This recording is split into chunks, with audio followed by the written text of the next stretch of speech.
sure you'll ask about, well, what can people do? Are you talking bear safety? I can't remember. Am I talking bear safety? Yeah, so I'll give just a quick kind of rundown. I think this is everybody, so if you guys are okay, we'll maybe just start a couple minutes early. Um, yeah, does that work? Are you guys waiting on anybody else from your stations? Okay. We are live streaming, Okay. FYI. Perfect. Okay. So I'll just kind of give some of the logistics. So I'm Faith Jolley, the Public Information Officer for the Utah Division of Wildlife Resources. And do you want me in front? Okay. Come on up. Okay. So thanks for coming today. And like I said, my name is Faith Jolley. I'm the Public Information Officer for the Utah Division of Wildlife Resources. And we wanted to just provide some information about last night's incident, yesterday's incident. So we have Scott Root. He is our Central Region Outreach Manager, and he is going to be talking about the actual bear incident yesterday and kind of the specifics of what happened, what actions were taken. And then we will turn the time over to Darren DeBlois. He is our Game Mammals Coordinator, so kind of our resident bear expert. So he'll be talking a little bit just about kind of general bear behavior, whatever questions you might have, bear biology. So he can kind of talk to what bears typically eat, where they're found in Utah, examples of different bear behavior in different situations. And then we'll kind of open it up at the end for any questions that you might have. So maybe just hold questions till the end until both of them have spoken, and then depending on your questions, we'll either have Scott answer or we'll have Darren answer. So I'll just turn it over now to Scott, and he can kind of give a rundown of yesterday's incident. Yeah, does anyone else need microphones hooked up, or is everyone else good? Okay, all right. Audio's Scott, all good? take it away. Okay, gotcha. Scott Root, Scottroot. I am the Conservation Outreach Manager for the Utah Division of Wildlife Resources. Give us a rundown. What happened yesterday? So we had a report that a trail runner up on the Mill D North Trail, up about halfway up Big Cottonwood Canyon, was attacked by a black bear. And what had happened, from what he had told us, is that he was trail running, heard noises in the bushes, there's a bear, and it proceeded to bluff charge him a couple of times. And as he was backing up to get away from the situation a little bit, he tripped on a log, fell backward, and that's when the black bear lunged at him and bit him on the upper arm on the tricep area, leaving him with puncture wounds.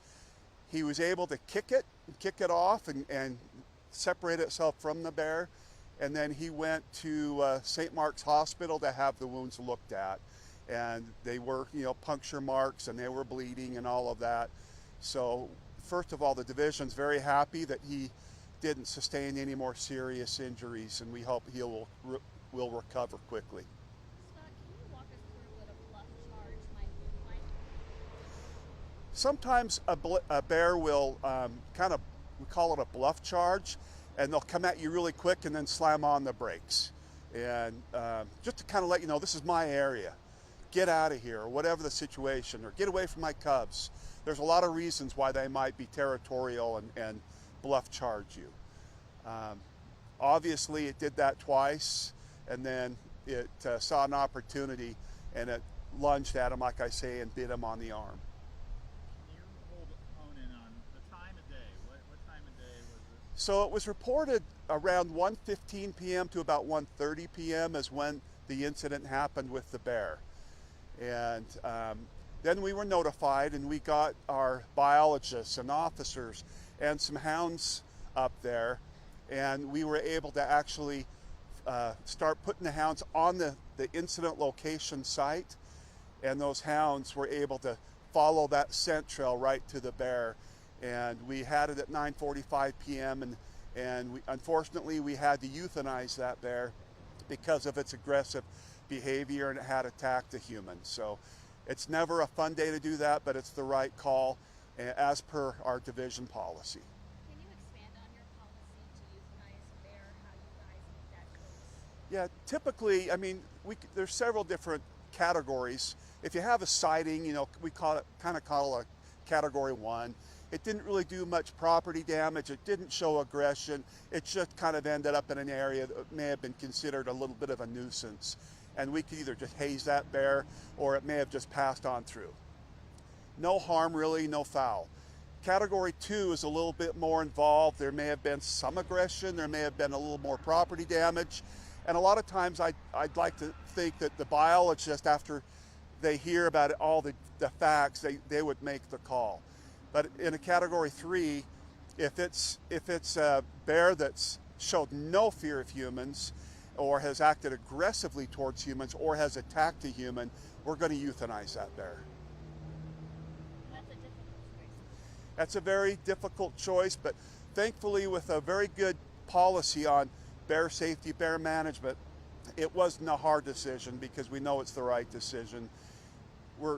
Public safety is our #1 priority, even though we're the Division of Wildlife. We love wildlife. That's why we work for the Division of Wildlife. But sometimes we have to make a hard decision, and that's to euthanize an animal. And then taking into consideration why the bear attacked the trail runner, and does that play a role in whether or not to euthanize it? We never found any cubs. It was a sow, a female bear, but there were no cubs with this bear. Would that have played a role? If it had cubs, very likely. Protecting its cubs. No cubs with this bear. They don't always have cubs. So it could have just been that they both kind of ran into each other, bad timing, you know, and wildlife can be territorial. And so, but this was quite aggressive when it bluff charged him twice, and this all happened pretty quickly, and then it lunged at him and bit him. Scott, is there ever thought to relocate the bears to a place that's far away from humans, and how do you guys weigh those options? We, just by our policy, if it has attacked a human, we won't relocate it.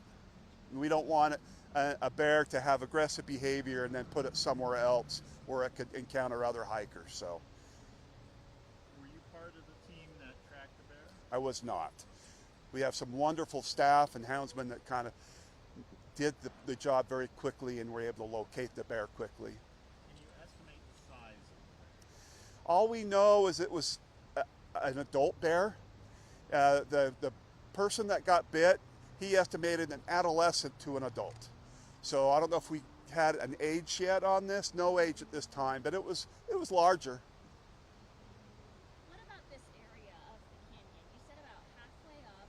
How common is it for us to see bears there? I would say, I mean, we have bears up there, but you don't get a lot of reported sightings of bears up Big Cottonwood Canyon. We get them, but Meal D North Trail is an area where there's several trails that kind of join up in that area. So it's a popular area for people. And so that's kind of our big message today is please know your bear safety tips. Know what to do if you encounter a black bear. We only have black bears in Utah, but we have some wonderful resources. If people want to just check our website, and there's a really good partnership we have with Hogle Zoo and Utah State, and we have a lot of literature and great information online. It's wildawareutah.org. Please look it up because it'll help you know what to do if you encounter a moose, a rattlesnake, you know, bats, bears, mountain lions. So a good source for people to go to. Was this bear, was there a reported bear sighting before this? Was there aware of this, or was this out of nowhere? I don't believe we had a sighting called into us.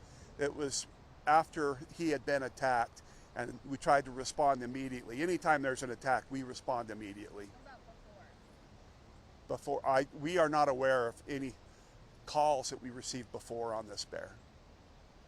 How rare is it to have, is this the second bear euthanized in the past 7 days? How rare is it? That's the only time I think we've had to euthanize 2 bears. I mean, we've had 6 bear attacks, encounters, incidents over the last 7 years, and over the last 10 years we've had, I want to say, about 10.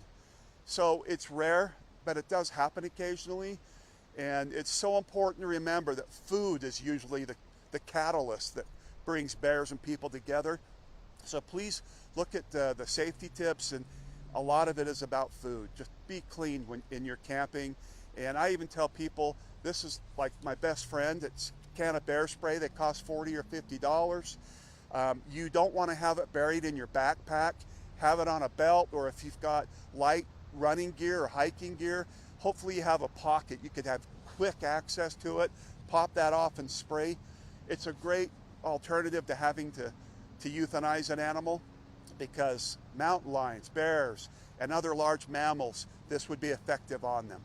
Was there evidence that there had been food containment done improperly? Things like that? I am not aware of any food issues. I think this was a little different in the fact that they just encountered each other in a little off the trail location. So I'm guessing it was more of a territoriality incident. So no really change in their behavior that you all are seeing? With them coming farther down or being more aggressive with humans? I can say that this is another hot, dry year. You'll see the foothills around us have a lot of yellow, dry grass. And so it's not uncommon to get a moose, mountain lion, or a bear coming down for a drink or hanging out in the shade of lush vegetation in the foothills, and sometimes in residential areas or maybe even campgrounds. But we try to haze those animals, or if we have to, tranquilize and move them. But I would say maybe just a little bit more reported sightings this year because of the drought and the heat. So You mentioned a little off trail. Was he off trail or was he on? he's a trail runner, so he would have been on a trail, which I haven't seen the trail he was at. I haven't seen the exact location, but it was a trail. And about how many miles up off from the road, do you know? I don't have mileage, on where exactly he was at, but we could get that information and get back with you if need be.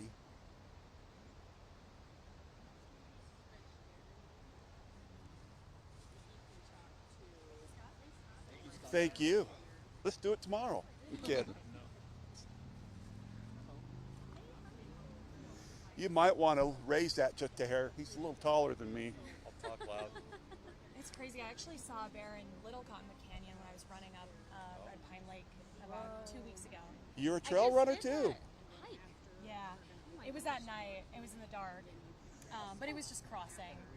But You know what? We love you. scary.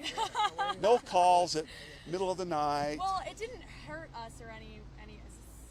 That Okay. We are live streaming. This? There you go. Thank you, Scott. And then can wait, you this put is this in a not mine. pocket just I like a don't cell think- phone? And then can you put this up your shirt for me? You've done this before. I've done it. Okay. once or twice. I don't know if this is mine because I had a wind guard on mine. Oh, but... you know what? Then that one's mine. I'm sorry. Is this yours? He's miking up yours. Okay, no, it's good. I was so like, I sorry. thought maybe it just fell off. Mine fell off, which is annoying. Oh no. And I'm gonna have that one face inward just because I don't have the windscreen. But you can tuck it up normally. Sorry, Jenna. No, didn't mean to take a mic. Is that high enough? Yeah, that's perfect. I'll let you set it up. Inside So like I said, Darren is kind of our resident bear expert. So he can kind of talk about what types of things bears eat, some of the behaviors we see with bears during hot, dry years like this, why we're maybe seeing more come into some of these urban areas. First, can you spell your name? Yes, my name is Darren, DE capital BLOOIS, and I'm the Game Mammals Program Coordinator for the Division of Wildlife Resources. So my program includes large carnivores like mountain lions and bears, and smaller mammals, beavers, foxes, things like that. So not anything but the big game species, moose, elk, deer. That's another program. I just want to maybe just give a brief overview of bears in Utah. The mountains of Utah is bear habitat. We have bears that range all the way from the Cache, National Forest up by Idaho, all the way down through southern Utah, pretty much east of I-15, and if you're in the mountains, you're in bear country. The big concentrations of bears that we have in the state at the moment are kind of on the La Salle Mountains down by Moab, the San Juan Desert, and the Book Cliffs, which is more eastern Utah. But we have healthy populations of bears here, above Salt Lake and all the way, down the front to southern Utah. So We do try to estimate the number of bears. It's very difficult to do. Bears aren't easy to count, and so we have to rely on data that we get from our harvest. So when a bear is harvested by a hunter, we remove a tooth, and you can section that tooth like a tree, and you can actually count rings. When the bears hibernate, they grow slower, just like a tree, and so we can get ages, and we can calculate how many bears, at least a minimum number of bears, based on how many 5-year-olds we have. Well, they would have been 4-year-olds the year before, etc. You can kind of back calculate that and get a minimum estimate. And so the trend is the important thing, and it looks like we have seen a growth in bear populations in Utah over the last 10 years or so. We probably peaked a couple of years ago, and we're starting to see those numbers decline again. It may be drought related, especially in the southern part of the state. When bears are stressed, bears are impregnated in the late spring and early summer, but that fertilized egg doesn't implant until later in the year. And so if they've had a hard year and they're in bad condition, that egg will not implant and they won't have cubs. And so they kind of regulate their reproduction a little bit that way. And so when we have tough conditions, we see some declines in bear numbers. They don't have cubs. One thing specific to this year that I think, well, I don't want to say it contributed to this, but we did have, if you remember, some really kind of a late, cooler spring this year, and we actually had some freezes in the mountains late in the year, and we think we've had some failed berry crops. And this time of year, that's what bears are going to be keying in on. Berries are getting ripe in the fall. As we get into August and September, bears are going to be trying to put on fat for the winter to make that long hibernation. They'll enter dens usually in October, and they'll hibernate until spring. And so they need to have a lot of fat reserves. And so if we have a crop failure of berries, it doesn't necessarily mean bears starve, but they do range further. They move more. And so there's maybe more of a likelihood, especially in areas like this with a lot of human activity, that bears and humans may come into contact. And from what I've heard of this incident, it sounds like that's probably, just two people a person and a bear doing what they're doing, and then they encountered each other on the trail. One other thing that we know is that bears use trails. They want to take the easy route just as much as we do, and so often they will use trails, and so that it can increase the likelihood that someone will encounter a bear on the trail. I think Scott did a really good job of talking about safety. One thing I also Yeah, I will. It sounds to me like this individual did everything right. He just unluckily tripped during the process. But yeah, make yourself big, be aggressive. Black bears, unlike grizzly bears, can be intimidated. We're roughly I'm probably heavier than most black bears, which is, I'm not bragging about, but it probably is the case. A female black bear probably is 150 pounds to a big male black bear in Utah is probably just over 300. So be aggressive. If you can pick up something to throw, or a bear spray would be a really good idea. If you're wearing a fanny pack anyway to be on the trail, or a backpack, most of these bear sprays come with a holster. Put it on your belt, be able to access it quickly, and these types of things can unfold quickly, and so you may even have to just shoot from the hip like an Old West movie. So did I cover what you were thinking? Okay. Oh, the other thing I always mention, and I'm guilty of doing this myself, is putting earbuds in your ears, and so you're not as aware of what's going on around you. If you're trail running in the mountains, it's probably a good idea not to do that, or find some other way to, if you want to listen to music or a podcast, maybe do that through a speaker rather than having your ears plugged.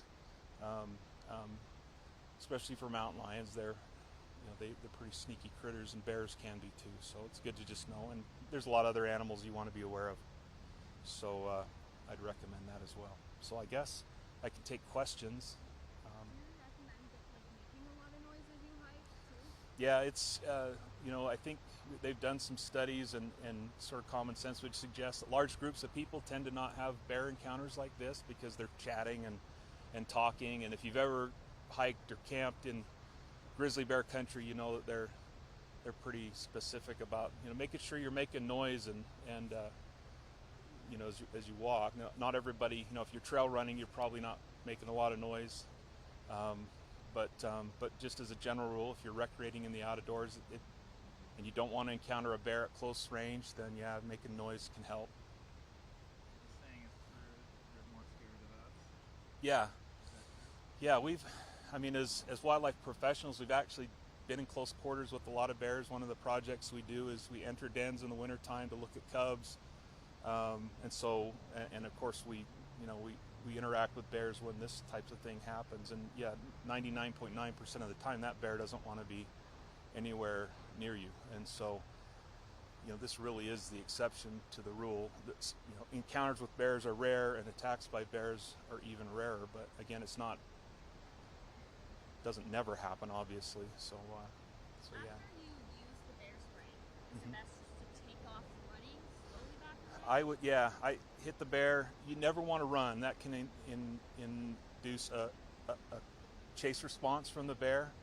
And it's not necessarily that they necessarily want to kill you and eat you, but sometimes when animals, the one that breaks first and runs, it's just a natural animal behavior. It's sort of like putting the cherry on top of I beat you in this situation, and you could think of it maybe from a human perspective too, just to kind of emphasize that, you know, get out of here. So you're better off standing your ground and slowly backing out. Generally, the bear spray will cause the bear to run away, and then just make your way out and be cautious. They're not likely to come back, but you know, you want to, as you're leaving the area, be aware of what's going on around you. I probably don't have to tell people that. I think that's just a natural reaction, but yeah.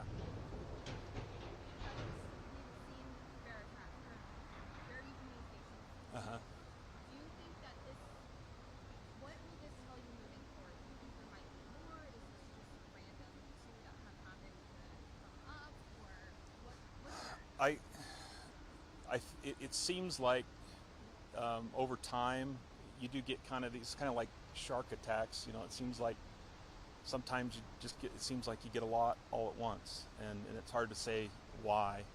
I do think that bears are probably, with the weather and with that berry crop being reduced, are probably moving more. And so, you know, I'd hate to predict that anyone else is going to have a negative encounter like this, but people should be cautious. Bears may be out and about more. Typically, bears are going to be most active in the evenings or at night, and that this one was active during the day would suggest to me that it's looking for resources and it's trying to maximize that fat intake. And so, just as always, I wouldn't say that we need any extra caution from the public, but as people are recreating in the mountains, just be aware of what's going on, and be aware that that bears live in our mountains, and that's something that you could potentially encounter. Can you spell out what proper food storage looks like? The best thing is if you can have your food in a container that doesn't allow any scent to escape and locked up. So they do make specific containers, bear-proof containers, that you can place your food in, and that's good for a camping situation, maybe where you're in the backcountry and you don't have any other options. Locking it in a trunk in a cooler is a good option. The scent's not getting out. Bears have learned and can learn to open car doors, but trunks are harder because they're locked, and so and there's no external handle to get in, so that would work. Maybe a less desirable but an option would be if you're in a camper, like hard-sided camper, keep food in the camper, in the fridge. You're less likely. It's that scent component. Those bears are following their noses across the landscape. They're trying to find something to eat, and so they smell it first, and that's usually what draws them in. So that'd be the best way to store food.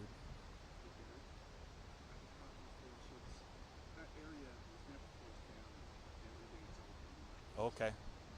Yeah, if people have questions about whether the area where this took place is open for the public, it is. It's never closed. We did locate the bear fairly quickly after the incident and euthanized the bear, and so people don't need to stay out of the area. Just because you saw one doesn't mean there's any indication another would be nearby. Not in any greater concentration than just in general. So I guess what I'm trying to say is that, yeah, this is this is bear habitat, and so there are more bears up there than this one, and they may be moving around, so it's hard to say. I've heard that this is one of the most heavily used national forest areas. Is that true? I don't know specifically, but I wouldn't be surprised.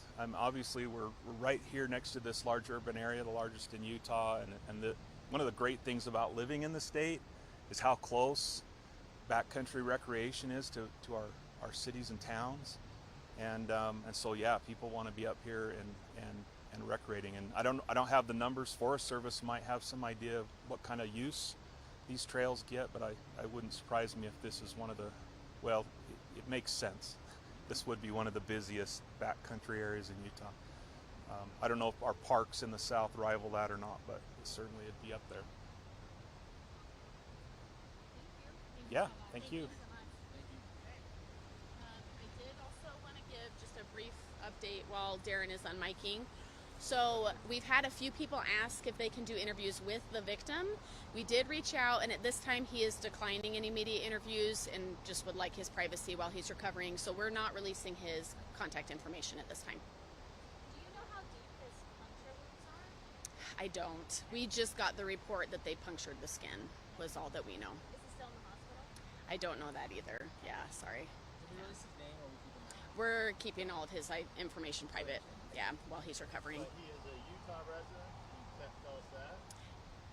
I don't know that for sure either. Yeah, just that he is recovering right now. Okay. Awesome. Thank you so much, you guys. Thank you. Yeah. Thanks, Darren.